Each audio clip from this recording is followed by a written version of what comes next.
Assalamualaikum anak-anak soleh dan soleha. Ketemu lagi dengan Bu Evi. Kali ini kita akan belajar mengenai sistem reproduksi pada manusia. Tapi sebelumnya jangan lupa like, subscribe, dan tekan loncengnya supaya anak-anak bisa mendapatkan banyak lagi informasi lainnya. Sistem reproduksi pada pria berfungsi untuk menghasilkan sel kelamin jantan yang disebut sperma. Sistem reproduksi pria ini terdiri atas kelenjar-kelenjar dan saluran-saluran untuk mengeluarkan sperma seperti berikut ini. Yang pertama ada vesicula seminalis. Vesicula seminalis ini fungsinya adalah produksi air mani yang bersifat lengket sehingga air mani mampu menempel lebih lama di dalam saluran reproduksi wanita. Dengan begitu, sperma akan memiliki kesempatan lebih besar untuk bertemu dengan sel telur. Yang kedua ada kelenjar prostat dan yang ketiga ada kelenjar Cowper. Kelenjar prostat dan Cowper ini fungsinya adalah menghasilkan cairan semen yang berfungsi memberi nutrisi dan mempermudah gerak sperma.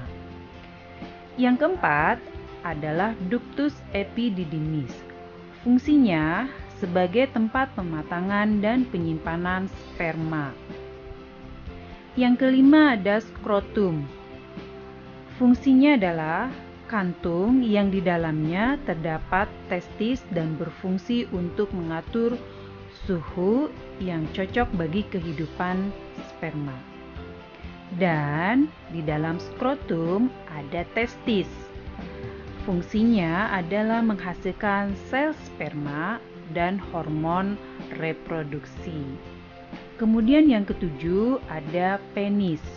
Penis ini merupakan alat kopulasi yang di dalamnya terdapat uretra. Yang kedelapan adalah uretra, yaitu saluran tempat keluarnya air seni dan sperma. Dan terakhir adalah vasa differentia. Fungsinya adalah menyalurkan sperma ke kantong sperma.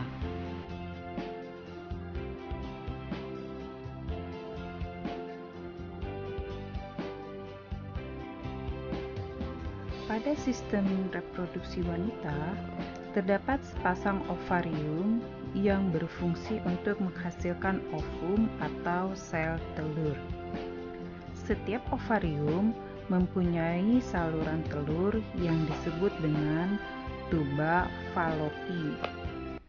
Tuba Fallopi atau ovida atau saluran telur ini membawa telur dari ovarium menuju uterus dan disinilah tempat terjadinya pembuahan sel telur oleh sperma. Kemudian ada uterus.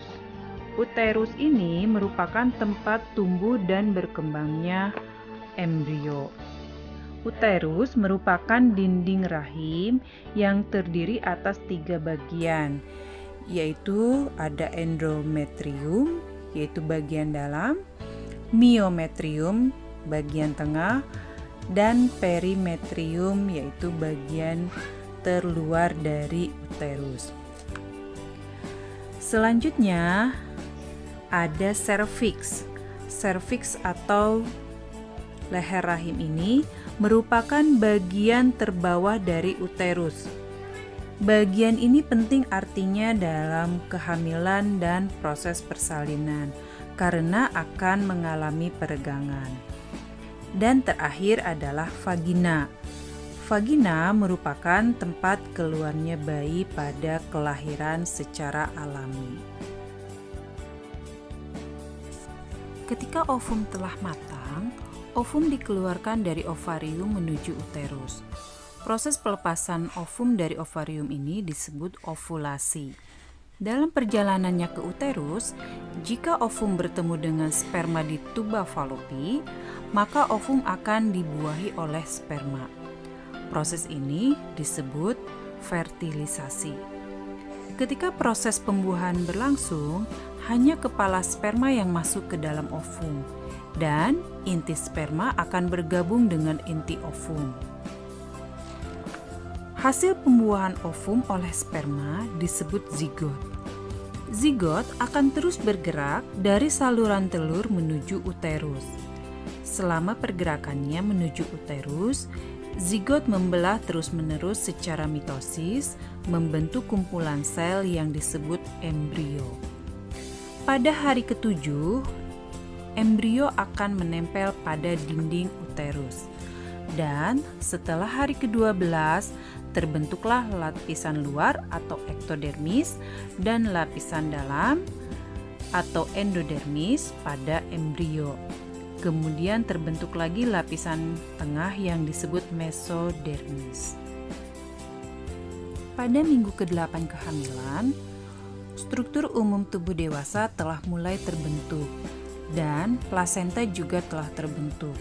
Setelah semua struktur tubuh dewasa dan plasenta terbentuk, embrio mulai dikenal sebagai janin atau fetus. Sampai seterusnya hingga minggu ke-40, maka janin telah siap untuk dilahirkan.